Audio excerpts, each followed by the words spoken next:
Most Americans have doubts about the Secret Service's ability to keep presidential candidates safe after last month's attempt on former President Donald Trump's life, a new poll from the Associated Press-NORC Center for Public Affairs Research finds. Only around 3 in 10 Americans are extremely or very confident that the Secret Service can keep the presidential candidates safe from violence before the election, according to the poll. The survey also found that about 7 in 10 Americans think the Secret Service bears at least a moderate amount of responsibility for the assassination attempt.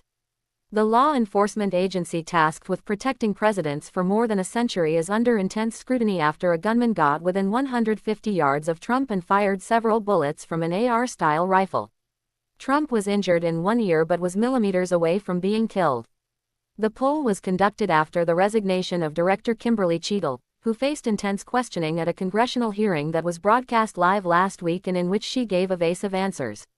The new acting director Ronald Rowe said earlier this week that he was ashamed after the July 13 attack in Butler, Pennsylvania, saying he considered it indefensible that the roof used by the gunman was not secured. The poll revealed that Americans were most likely to say that political division in the U.S. had a great deal of responsibility for the assassination attempt. Half of U.S. adults say that, while about 4 in 10 say the Secret Service bears a high level of responsibility, and about 4 in 10 say the widespread availability of guns is greatly responsible. Democrats were far more likely to blame the availability of guns while Republicans were more likely to blame the Secret Service. Roger Berg, a 70-year-old farmer from Keota, Iowa, is planning to vote for Trump, the Republican nominee, in November. But he expressed discontent about Republicans blaming President Joe Biden for issues he thought Biden had no control over.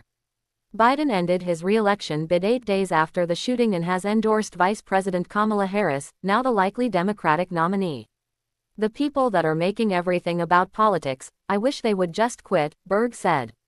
"They pin it all on Biden, and I don't believe in that." Democrats, meanwhile, are substantially more likely than independents or Republicans to say the availability of guns bears a great deal of responsibility. 6 in 10 Democrats say this, compared to about 1/3 of independents and 15% of Republicans. Republican respondents were more likely than independents and Democrats to blame the Secret Service. About half of Republicans think the Secret Service has a great deal of responsibility, compared to around 4 in 10 Democrats and independents.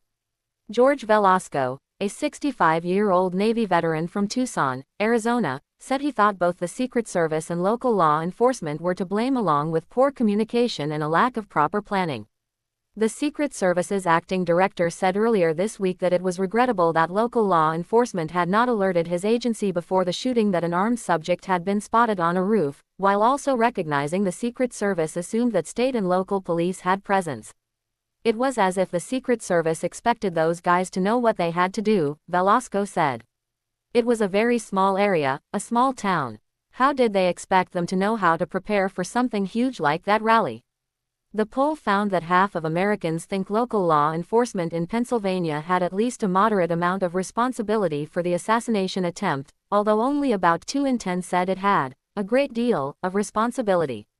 The Secret Service was first created as part of the Treasury Department to investigate the counterfeiting of U.S. currency during the Civil War. The agency began informally protecting presidents in 1894, according to its records.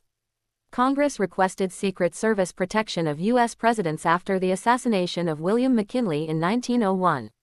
Protection was extended to the president's immediate family, presidents-elect and vice presidents after a White House police officer was shot and killed while protecting President Harry S.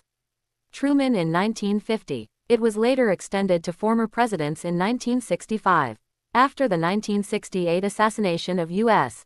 Senator Robert F. Kennedy, who was running for the Democratic presidential nomination, Congress authorized protection of major presidential and vice presidential candidates.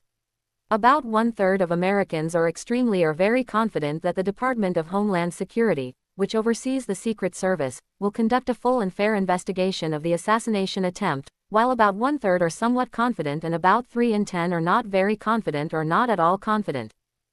The poll of 1143 adults was conducted July 25 to 29, 2024, using a sample drawn from NORC's probability-based AmeriSpeak panel, which is designed to be representative of the U.S. population. The margin of sampling error for all respondents is plus or minus 4.1 percentage points. Thanks for watching, share with your friends and support the channel by subscribing.